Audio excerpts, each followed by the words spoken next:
सिंधु घाटी सभ्यता के अंत के बाद भारत में एक नए युग की शुरुआत हुई। भारत में आर्यों का आगमन हुआ।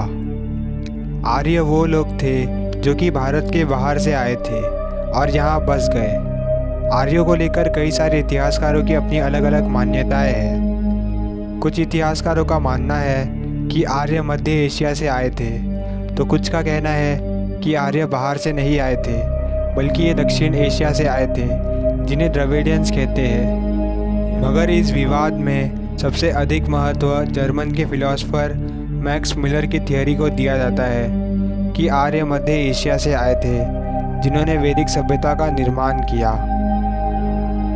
वैदिक सभ्यता का समय ही वो समय था जिस दौरान भारत के बेहद ही महत्वपूर्ण वेदों को लिखा गया, जैसे कि ऋग्वेद, यजुर्वेद, सामवेद और अथर्ववेद। इन सब में से सबसे प्राचीन वेद ऋग्वेद को माना जाता है।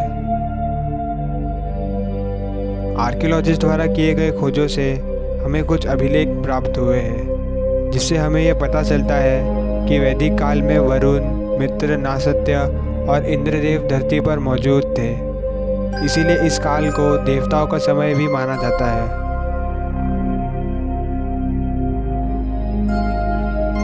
ऋग्वेद में हमें गायत्री मंत्र और सोम देवता से जुड़ी रचनाएं मिलती है। सामवेद में हमें 7 सुरों से संबंधित संगीत की रचनाएं मिलती है। यजुर्वेद में हमें यज्ञ विधियों का वर्णन मिलता है। अथर्ववेद में हमें सामाजिक जीवन से जुड़े रीति रिवाज और जादू टोना का वर्णन मिलता है।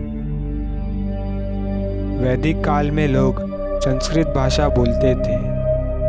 वैदिक काल में लोगों की एवरेज लाइफ 500 से हजारों सालों तक की थी और यहाँ के लोग 20 से 50 फुट तक लंबे होते थे।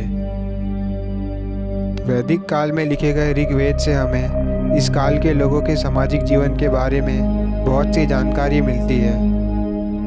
वैदिक काल में सामाजिक जीवन के बारे में लोगों को 4 भागों में बांटा गया है, जिसमें पहला आता है ब्राह्मण वर्ग, दूसरा क्षत्रिय वर्ग, तीसरा वैश्य यानी व्यापारी वर्ग और चौथा शूद्र यानी सेवा करने वाले।